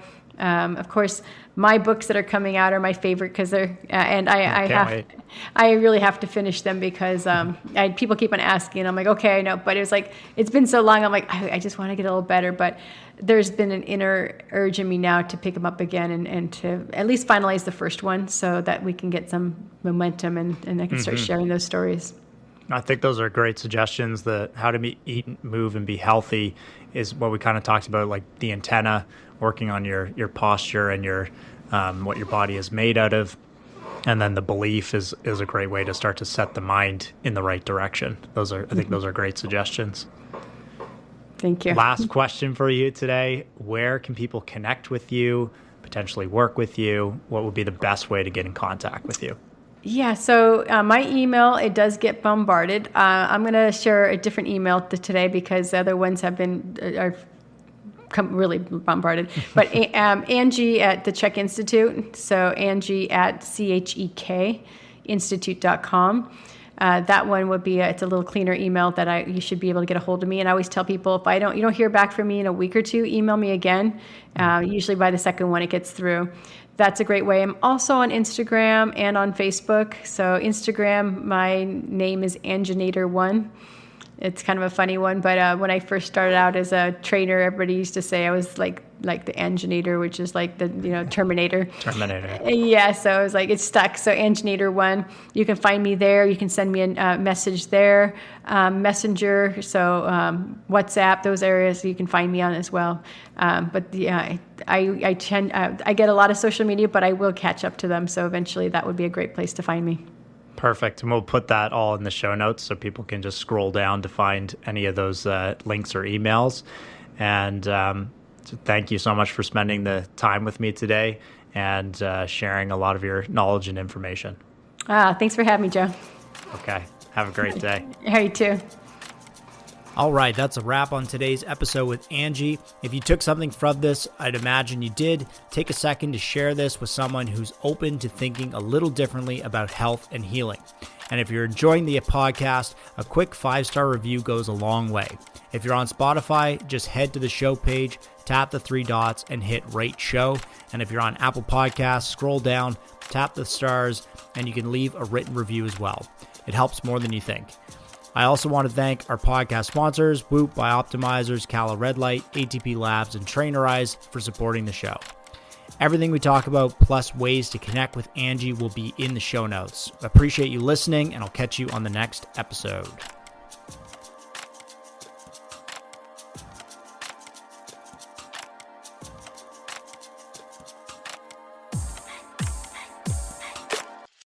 Thank you, everyone, for hanging in for the full episode. I appreciate you all. Quick reminder about the brands that make this podcast possible and the offers that you can take advantage of. These are products I use daily, and they help me perform at my best, recover faster, and stay on top of my game. Coaches, you know how hard it is to juggle clients' programs, progress tracking, and communicate. I've been there too. After years of grinding it out, I finally found Trainerize. It brings everything I need for coaching into one platform. Whether I'm onboarding new clients, scaling my business, or keeping people accountable, it just works. I've tried other platforms over the years, but for the last 3 years, Trainerize has been my go-to. It's easy for me to grow and for my clients to stay consistent. If you're a coach looking for flexibility and simplicity, check it out. Use the link in the show notes to get your first month with Trainerize for free. Here's the thing. Good sleep and recovery aren't optional, especially if you're trying to train hard, stay sharp, and keep up with life. That's why I use Bioptimizers. Magnesium Breakthrough and Sleep Breakthrough have been game changers for me. I've tried other products, but these ones deliver. High quality ingredients and noticeable results. If you want better sleep, digestion, or recovery, Bioptimizers fills the gaps your diet can't. Trust me, you'll feel the difference. Use the link in the show notes and the code 3FACE10 to get 10% off your order. I used to stress about getting perfect sleep, and ironically, it ruined my sleep. That's when I started using Whoop. Whoop gave me clear insights on my recovery, strain, and sleep patterns, so I stopped guessing and started optimizing. It created a positive feedback loop for better sleep, better decisions, and better training. If you want to train smarter and recover better, Whoop is the tool you need. Use the link in the show notes and get the device and your first month with Whoop for free. Nutrition is the foundation of performance. That's why I trust ATP Labs. From Supreme Beef to Myoprime Creatine and Pure Essential Amino Acids, these products fill the gaps in my nutrition and help me recover faster, train harder, and perform at my best. ATP Labs uses high-quality ingredients you can feel good about, and you'll feel the difference. If you're serious about fueling your performance, check them out. Use the link in the show notes and the code 3phase10 to get 10% off of your orders. Thanks for sticking it out through the ads, and we'll see you on the next episode.